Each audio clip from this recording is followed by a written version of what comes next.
when we say charge on, we commit to do extraordinary things. It's a catalyst for action. To put in the work. To keep trying. It's a challenge. To be smarter and stronger. Charge on. It drives us to be more. To get after it every day. It's time to rise above. To let them know we're coming. Charge on. Charge on.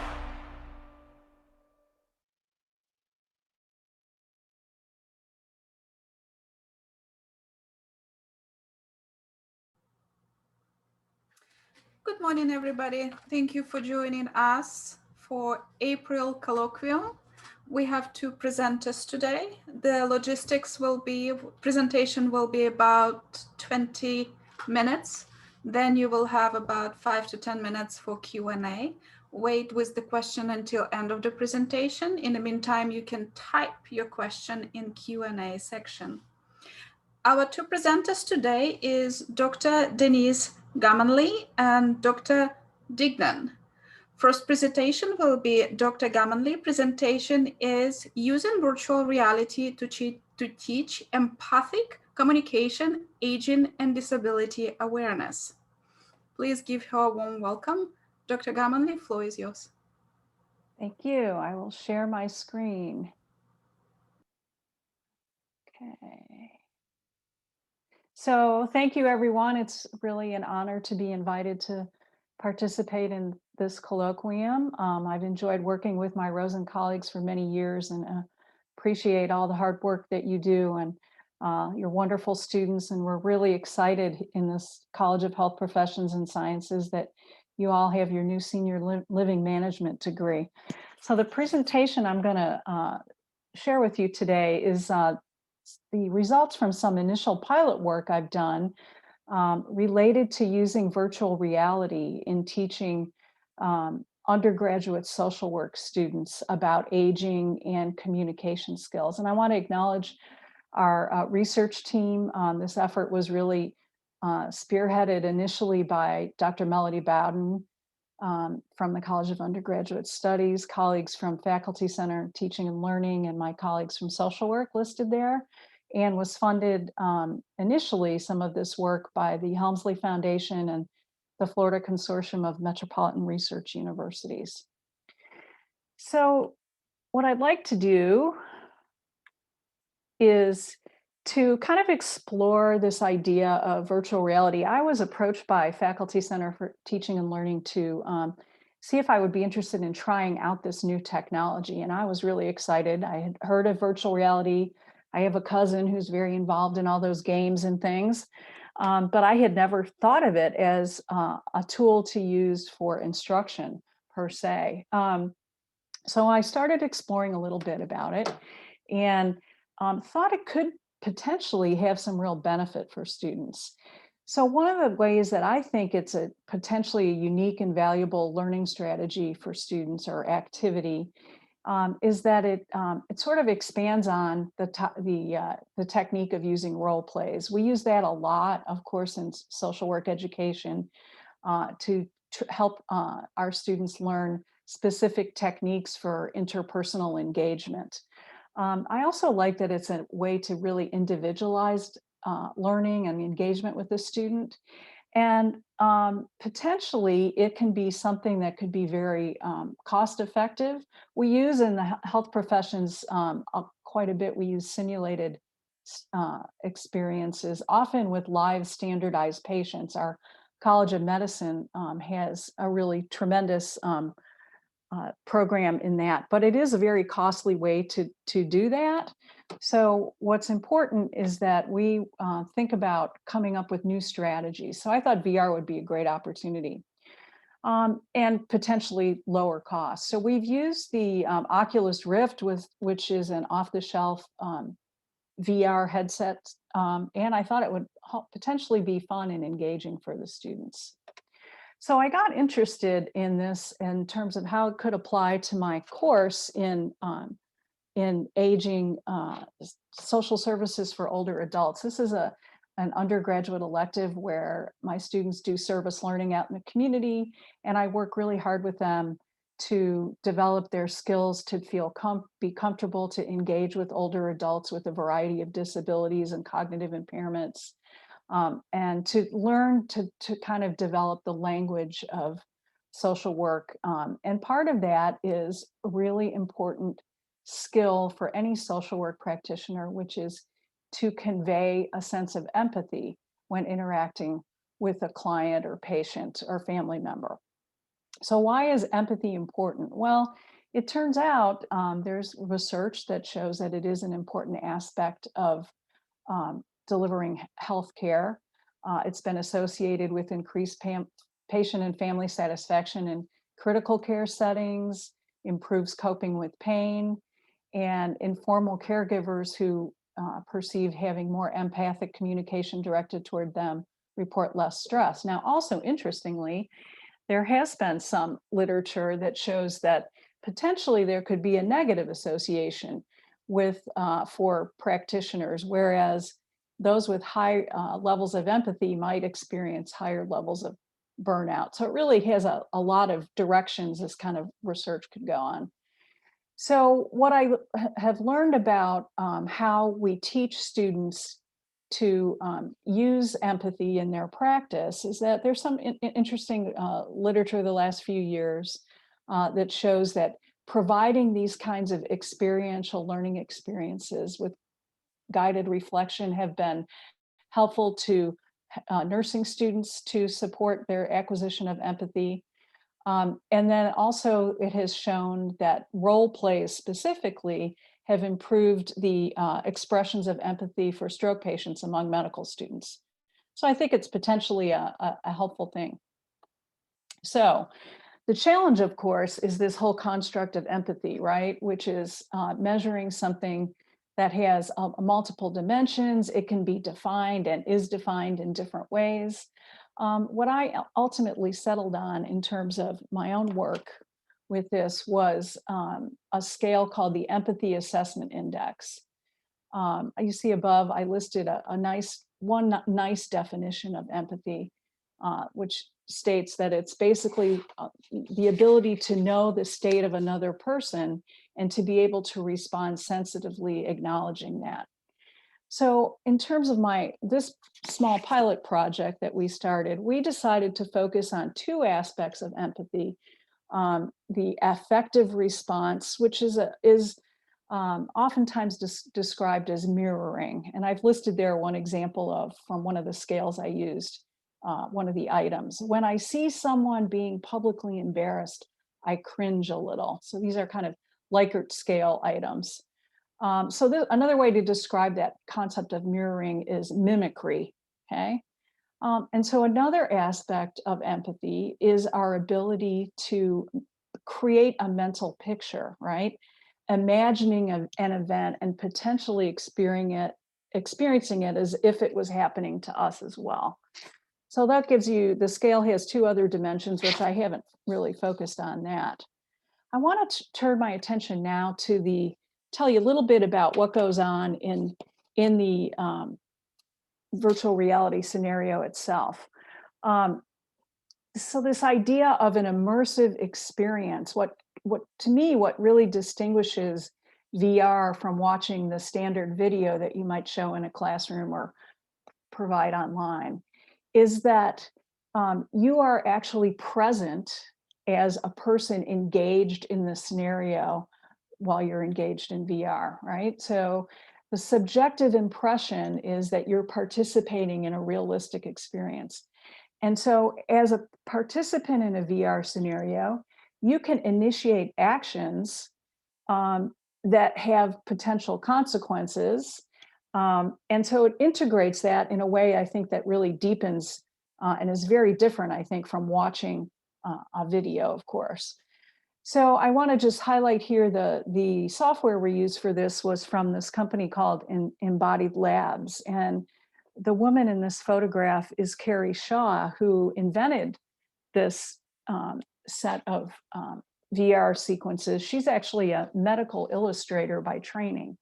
She got very intrigued with this idea of immersive experiences because her own mother had Alzheimer's disease. And what she was really struggling with as a caregiver was that the caretaker she hired for her mother never could seem to understand that her mother had a visual field disability where she could only see out of one side of her field of vision. And so Carrie initially created this set of glasses here with, you see the tape on one side to reflect that for her caretakers. And through that, she has developed this company now that we used their framework and their software to deliver our virtual reality intervention for the students. So what we did was use one of their modules, they have several, that is focused on macular degeneration and hearing loss. And in this scenario, the student plays the role of an individual named Alfred who has macular degeneration and hearing loss. And they engage in an 8-minute sort of storytelling activity where you follow Alfred through his various activities. These include him spending time with his family at a birthday party, as well as him going to a doctor's visit where his son takes him to the waiting room, they wait, and then he has a meeting with the student, or with a healthcare provider. And so through the experience of that, Alfred experiences many frustrating events as well as positive events. And the person engaged in the VR holding the handles, the tools to manipulate, is able to attempt to engage in activities such as drinking a glass of wine at his birthday party, filling out the frustration of trying to fill out a form when he has some cognitive impairment, as well as visual and hearing impairment. So it's a quite rich scenario for a period of 8 years, or 8 minutes, I should say. So my instructional questions for this were really about, as a pilot project, is VR going to be of interest to our BSW students at all as a part of teaching them empathic communication? And especially I was interested in, would this be a way for them to develop a larger vocabulary of empathic responses? So that's a very important thing, being a social work practitioner, is being to tune in to your client and to use a rich language that doesn't necessarily mimic what the person says, but enriches and deepens their affective responses. So that was one of my major things I was interested in. And then I wondered if perhaps this kind of activity could affect those two dimensions of empathy I mentioned previously, affective mentalizing, effective response, or would they feel that it encouraged them to think differently about aging and disability? So my students engaged in a pre-post test. I have just one group. Unfortunately, with this preliminary work, don't have a comparison group. That'll be the next phase of our work. And my participants came from 2 different classes over a couple of semesters, one being my aging class, the other being an undergraduate class in cultural competence and diversity. And surprisingly to me, less than half had actually even used a VR headset before. Not surprisingly, most of the participants were women, which is typical of our social work program. And you see the age and race, ethnicity, background. I was also interested in the caregiving experience of them. So my findings, so they did a pre-test paper and pencil measure. I asked some also qualitative questions. Not surprisingly, I guess to me, I did not really see any pre to post test changes in affective mentalizing or affective response. And part of that, I think, was when I looked at the pretest results, they had already kind of self-rated themselves very high, so might have some ceiling effects there. However, I did get some significant difference in terms of their belief that this experience would help them think differently about disability. So that's encouraging for the future. What I share here is just a few of their perspectives on playing the role of Alfred, and these are just some of the comments that the students put forth. It puts me in the shoes of an older adult, okay, which I think is a real good example of being able to take that perspective of a person with a disability. One of the things that they noticed, which I thought was very fascinating as we were running the participants through it, was that they definitely many students definitely experienced the frustration of not being able to see clearly and being frustrated with not being able to hear. So much so that at times a student would take the headset off during the trial and say to me, "I think something's wrong with the machine because I can't quite hear in the background." And in fact, that is what they were supposed to be experiencing. Similarly, macular degeneration causes sort of a visual field blind spot in the center of the vision. And so students would often comment, well, it was okay, except I couldn't see in the middle. So then when we kind of process that after their experience, then they realized, oh yes, that's what that is, macular degeneration. So one of the things I did when I first did this was just ask students to write down as many words and that express the feelings they experienced while playing the role of Alfred. And what was fascinating, we thought, was if you see in the center of this, the highest bar, and this was a small group of students in 2017, focused on the idea of inadequacy and helplessness.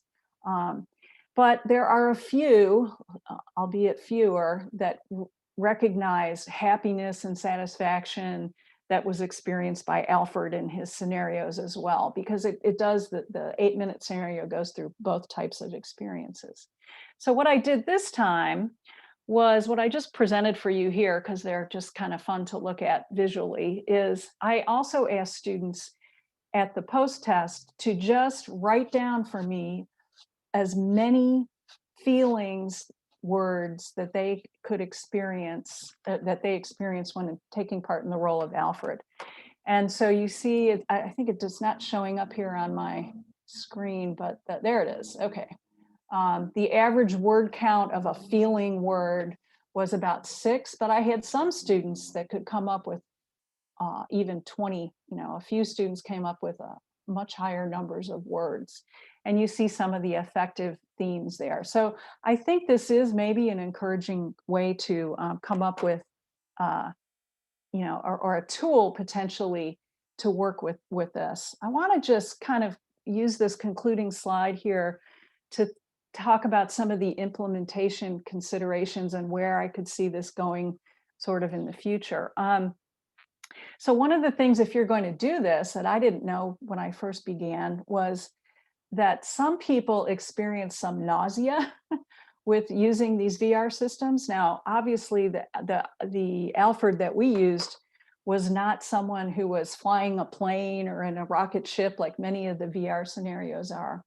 But what we had to do, and I think our IST program here at UCF which helped me focus on this, was so we had to do sort of a pre-screen of participants to make sure that they were able to engage in this activity. And I really don't think I had anyone who was unable to participate. I also need to think about placing where you're going to place this kind of activity within your course if you're going to use it. And is it really something that should be done for a grade? I'm not sure I'm quite there yet with it. But I also think it's very essential to have the reflection period, and that's where the teaching piece of this comes in. So as I move forward with this, I actually have another project related to this that's looking at using this with graduate students who are learning to use the Diagnostic and Statistical Manual of Mental Disorders to make diagnoses. And so it's a different scenario we're using that's focused on Alzheimer's. And I'm focusing that study more on, can they acquire the knowledge they need of the particular symptoms to understand how to make an accurate diagnosis of Alzheimer's disease. I think for the world of hospitality, I think this has a lot of promise. It's already being used, I know, in VR in different ways in different long-term care communities as part of staff training. And I think, it has some potential, and I would hope that I would have an opportunity to maybe work with some folks at Rosen if anyone is interested in taking this a little further, because I think we're just getting started on this as a technique that's very promising. So I think I will stop there unless if there's questions. Thank you so much, Dr. Gammonley, for such a interesting presentation. I have one question from Ms. Susan Van Ron-Devlin. Dr. Gammonley, can this research be used to train personal caregivers to better understand symptoms their family members are undergoing? Yes, and in fact, that's I have not done that myself, but I'm thinking that would be a really effective use of it. Caregivers in long-term care, but also family caregivers, I think, could potentially benefit as well. I think what I've learned about this is how much effort and energy and production needs to go into the creation of the scenario. A team of myself and colleagues from nursing and a couple other units on campus, including a professor of chemistry who is himself a family caregiver. We worked with Embodied Labs as they were developing another scenario, a different scenario, and helped them write a script and make sure that it's very accurate. So I think it's very important that the scenarios be carefully constructed to reflect what's real in terms of that. I can't hear you. I think you're okay. Any more questions from public? So far, I don't have anything in Q&A. Well, thank you very much, Dr. Thank you for your wonderful presentation. The next presentation is by Dr. Mike Duignan, Head of Department and Reader in Events School of Hospitality and Tourism Management, University of Surrey. His presentation is Entrepreneurial Leveraging and Liminoidal Olympic Transit Zones.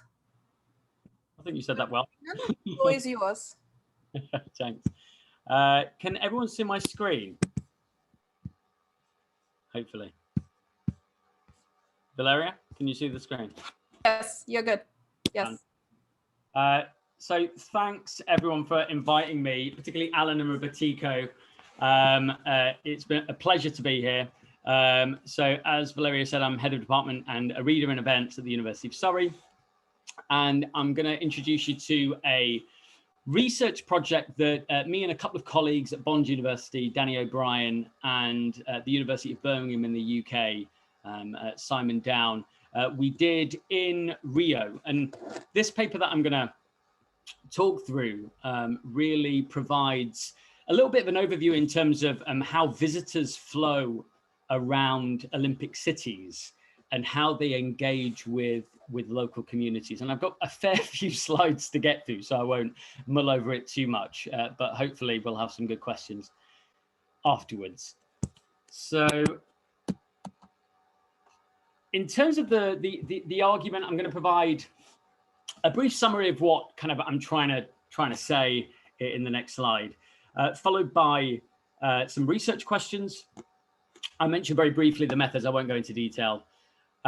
And then really go into the theoretical framing of this work, really looking at the relationship between when an event comes into a very kind of complicated city, how the event's plans intertwine with the plans of the city, and how that then kind of forces a reconfiguration of transportation systems, but also urban space itself, popular tourist resorts, that sort of thing. It really does have a massive impact on the city and the lives of the citizens during the games. And then really, as a result of all that urban restructuring, how then that impacts on the flows of people, how that impacts the way in which they engage with residential communities, business communities, and that sort of thing. And then I'm going to introduce you to kind of a little bit of a left field frame, which is around liminality, liminoidal, as a way to really understand what happened in Rio. Because essentially what I'm going to present is a counter story to what the literature is usually kind of talks about, which is that Olympic cities usually kind of really heavily determine the way that people move around the city. But in Rio, because of this more informal culture, it was a little bit less strict, and hopefully that will come through in the data that I'll present. And because they were less strict, because there was more kind of engagement with visitors and the local community, there was a lot more kind of experimental entrepreneurial leveraging tactics that were used by the local community in order to kind of leverage the visitor economy and the event crowds. And then I'll provide a few concluding thoughts in terms of what this might mean for theory, what this might mean for future events. Even though now international tourists aren't probably going to be at Tokyo 2020, but we'll be thinking forward for other major events as well. There's a lot of implications, hopefully. So kind of the argument goes that the Olympics obviously brings in a lot of tourists into the city for a very kind of condensed period of time. And that is often projected as a really important opportunity for local people, local businesses. They think they're going to cash in. The problem is that the rhetoric of that and the reality is very, very different. Organizers, the event owners, the government, whole range of different stakeholders completely reconfigure the city in various ways, usually in very kind of clear spatial ways. People move very differently during the Olympic Games. And they also kind of enshroud the city in this regulatory bubble, which prevents people doing things as well, which I'll explain in a little bit more detail. It completely undermines the rhetoric of opportunity to benefit for local people. And obviously local people, whether you look at the Commonwealth Games in the Gold Coast, right through to a local marathon in Cambridge, where I usually live, local people are often really quite miffed off at the way in which they're excluded as a result of these events. So this is not just a big event thing, it's a small event, a medium-sized event thing as well. And what happens is that this kind of regulation comes over the city. It forces people to move away from local urban neighborhoods toward these event sites. Sometimes they're referred to as Olympic bubbles. Descriptively, they're referred to as host event zones, often by the organizers. And then what you get is this last mile that forms, which is the transportation route to and from the venues that really funnel people toward the venues, funnel them back. Primarily because the Olympic City is a bit of a terrorist hotspot, often open to political unrest. So they want to kind of secure these spaces. And anyone that teaches events often takes that bit of a modus operandi that it's about reducing risk of these events and that sort of thing. That's a good event manager, but that's actually not a good event manager. And I'll explain why. So then Dr. Duignan, your slides are not moving. Oh, it's probably because I'm on the same one. Yes. What about now? Nope. Oh, interesting. Okay, let me stop sharing and then I'll reshare. Can you see that? No, I can see it now. Cool. All right, well, I was just describing what was on there anyway, so they're just a bit of a background. So this is the issue for most events, most major events, mega events, and this is a reoccurring issue, but Rio was quite grossly different, actually. So the research questions that we have for the study we're really trying to understand what contextual features enable and constrain local entrepreneurial leveraging across these Olympic sites.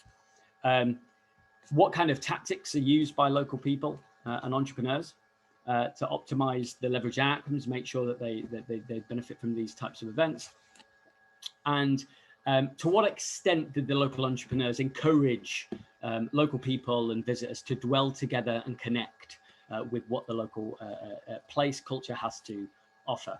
And the data that I'm going to present was really, in two ways. One, it's a whole range of observational evidence that we collected on the ground, lots of visual analysis called a walking ethnography. And then we collected a whole range of key informant interviews with people across the Ministry of Tourism to really try and get the bigger picture as well in terms of what they thought about these conditions. So in terms of the theory, the choice to host a event like this it's up to the city. The country and the city does not have to bid for these things unless you're Turkey. Turkey is legally mandated every 4 years to bid for these things. And within these projects, there are a lot of people that want to win, and a lot of people that have a lot of different interests in the outcomes of these events. So it's very, very complicated in terms of stakeholder interests. The third point there, which is that major events force the city to change in lots of different ways. And one of the kind of key ways that I've really already talked about, which is the way in which they reorganize space, reorganize transportation systems, reorganize tourist districts, whether that's UNESCO heritage sites in London, right through to the public space of Copacabana for Rio de Janeiro 2016. And this kind of space is completely transformed in that really immediate period leading up to the live staging, during the live staging, and sometimes a little bit beyond that as well. In a conceptual sense, it requires a very kind of uneasy transition between the project territory, which is what the event wants to achieve and what the event wants to impose, versus the context territory, which is what's already going on there. And the reason why events have to do this is fairly axiomatic, fairly self-evident, which is that these local spaces have local resources that they need for operationalizing the event. So they need parks, they need streets, venues, transport hubs in order to funnel people around, that sort of thing. But these local spaces are also part of a wider strategic objective, which is it's about kind of re-imaging places. It's about showcasing particular destinations. When the camera pans out of the venues, it's about showcasing Sugarloaf Mountain in the background on Copacabana Beach, for example. And the problem is when you try and kind of put an event over an existing context, it creates a lot of conflict between people. And that's been the center of the debate here, that public space really becomes taken out of control, sequestered, it becomes commoditized, it becomes privatized. You might find that there's barriers put around it that people can only get into because they might have a ticket. And therefore it creates a lot of conflict. And a lot of my students often say, well, how on earth do event managers enable these types of scenarios to happen? Well, it's actually fairly kind of legitimate and legal. There's often legal acts passed in order to cede national sovereignty. And often these are referred to as states of exception. And the problem is what happens is that local people are really caught in a bit of a vice. They have all of these new market entrants coming into their project, their context territory, rivaling for tourist money, rivaling for domestic visitors money, rivaling for local residents money. But yet they're also having to comply with all these regulatory issues as well. So local people often get really, really left out, either spatially or in terms of the regulation. And it's this, and the quote here, second from the bottom, is that it's this focus on these things being mega events that mean that it's very easy to overlook the micro here. Some people kind of suggest that it allows democracies to act like dictatorships in order for a short time. But I think that that's really misunderstanding the very idea of a democracy. We don't really live in democracy. Not everyone has a say all the time. We really, they're more like elected aristocracies, really. So the very idea that these things were democratic in the first place is a bit of a moot point, really. And this is all really, really important, not only for event scholars, but event managers, event owners, global sports policy, which is that over the last 5-10 years since the transition of the Millennium Development Goals into the Sustainable Development Goals to now the idea of human rights being curtailed. And this is, if you don't allow people to benefit from these things, it's a rights-based issue, is becoming exceptionally important. And that's the reason why you're seeing the International Olympic Committee, UEFA, FIFA, Commonwealth Games, all these big global organizations installing executive committees and on human rights, because it's a big issue. And it's the reason why, for example, the IOC is so fearful about finding future host cities. A lot of people are aware that a lot of kind of bad outcomes come from hosting these things. A lot of people feel disenfranchised. There's a lot of communities that are now vetoing them. So I would say that in the literature, we need to perhaps rethink these spaces. We need to rethink these spaces to be maybe more inclusive, provide a bit more of a moral imperative. Certainly on a practical sense, these spaces are usually, they don't usually provide interaction between host and guest at all. They normally split the city. People have talked about urban events as a way to splinter urban areas by splitting off residents and tourist areas very distinctly. And there needs to be a way to think about how we bring them together, because local people need visitor economy cash. The challenge is, therefore, if we allow that too much, then it leads to stuff like over-tourism and that sort of thing. So it's finding a balance. But in the context of big events, then this is a big issue. It's finding a balance, really. People really need to think about who the beneficiaries are, who wins in these neoliberal cities or perhaps neoliberal environments. And really, who cares? It's hard to find someone actually who really cares. If you talk with people at senior policy levels, they're so distant from the problem that they think they're caring, but they're not really caring. They're not actually putting in the right mechanisms to make sure that local people win at the same time.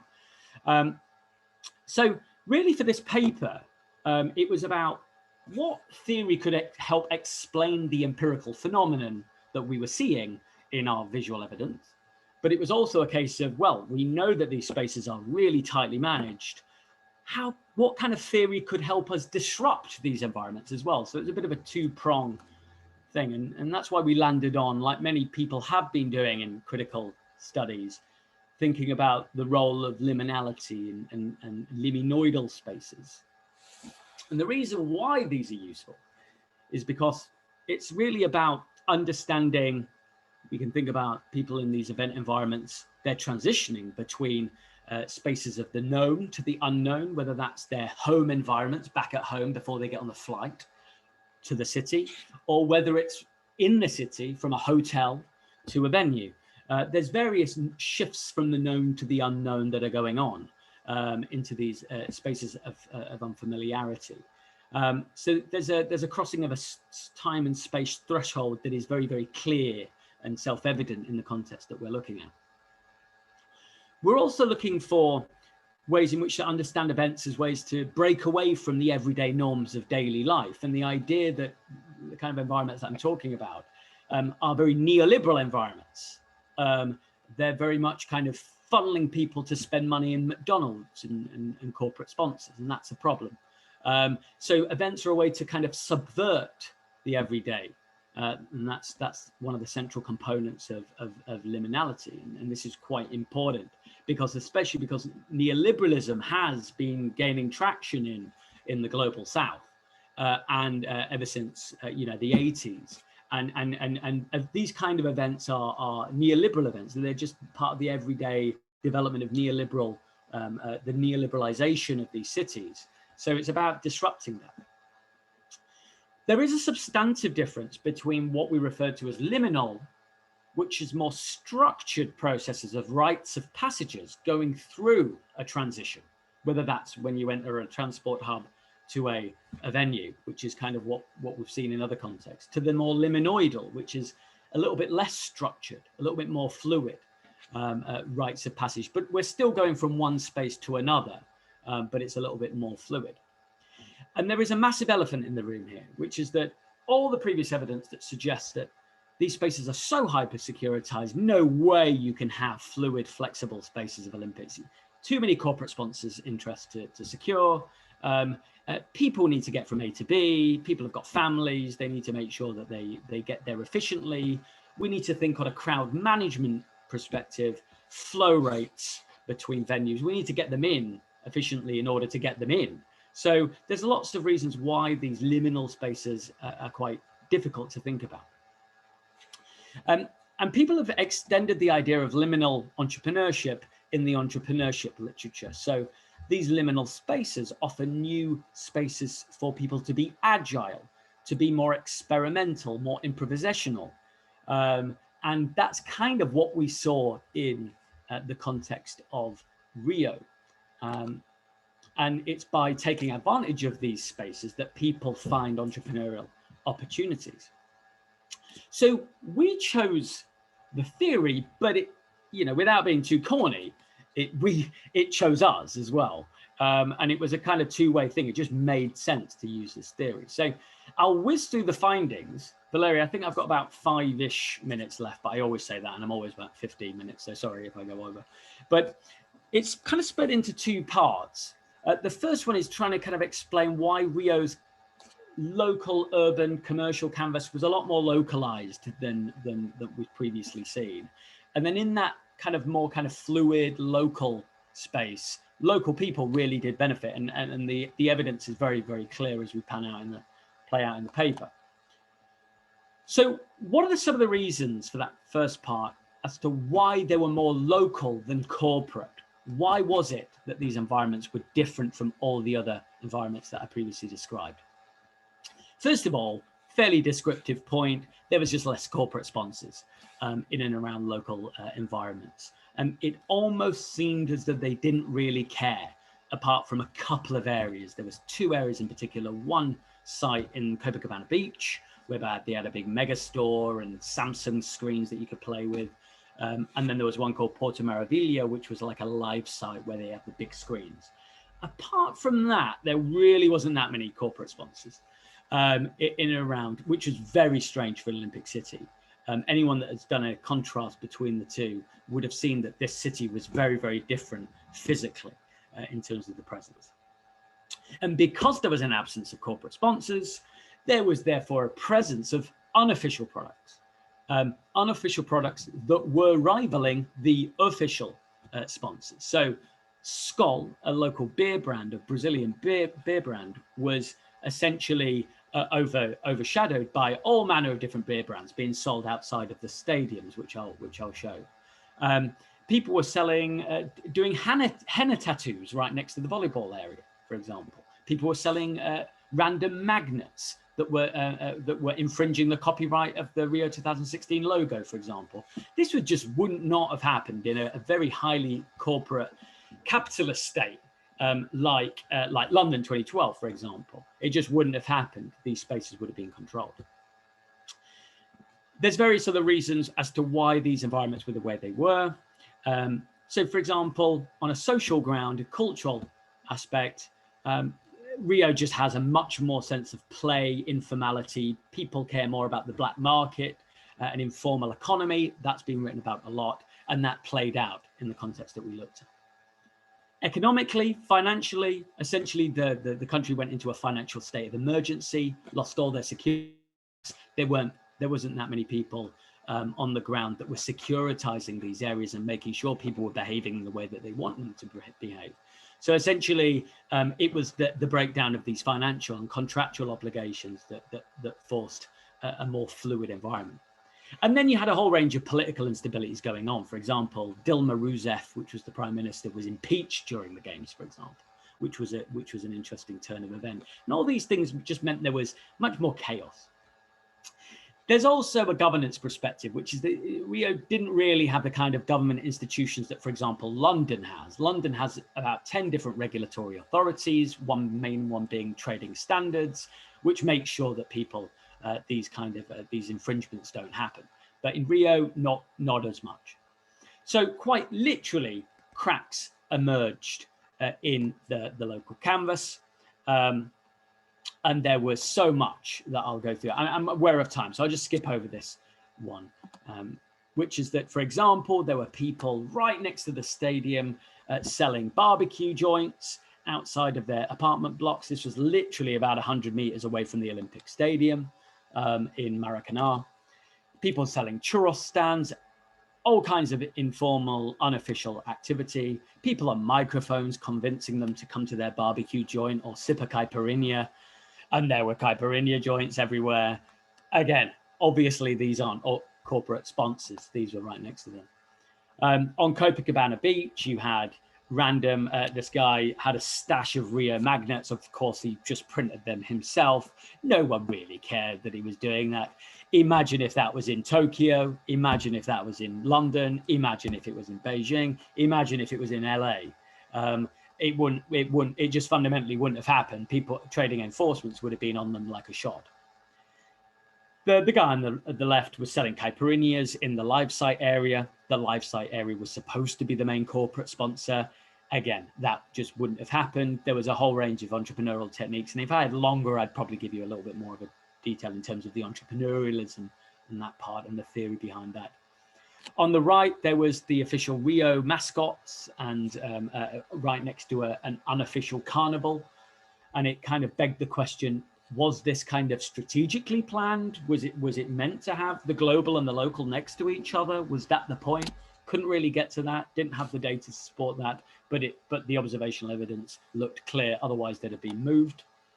There was local food vendors selling Brazilian snacks. Again, wouldn't have happened. These spaces would have been primarily for Coca-Cola, etc. And then what summed it all up, and I've blurred this picture on purpose, which is this guy right in front of the Olympic rings, classic spot to take pictures, right in front of the Olympic rings, prime real estate really for corporate sponsors. And he was selling candy floss. You know, it was just chaotic. It was random.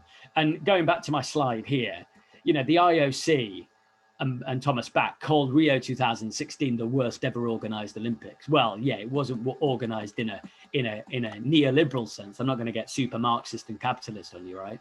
But it wasn't organized the way that they wanted it to. But local people certainly benefited from this thing much more than we've observed on the ground in other spaces. I promise I'll be over in a sec. What does this mean? Well, Rio's environments represent a very clear disruption in the logic that we've come to expect of Olympic areas. Essentially, in liminoidal space, everything's open to question, as we've kind of clearly seen. And when the kind of social structures that we've been so familiar with and I mentioned before dissolve, then people create their own conditions. They create their own entrepreneurialism, and it's in these sites of experimentation that enable visitors and entrepreneurs and entrepreneurial residents to come together in a form of communitas, in a form of environment, party atmosphere. And of course, this makes sense because Rio every year hosts the carnival. They know how to put on a party. There was samba music playing constantly. It was fantastic. It was much more fun than bloody, London 2012, which was pretty much highly organized. And I think that, it really does play to this idea of Rio's carnivalesque culture. And it really does depend on the ability or the confidence of local people willing to just go, well, actually, no, we're going to make this my thing.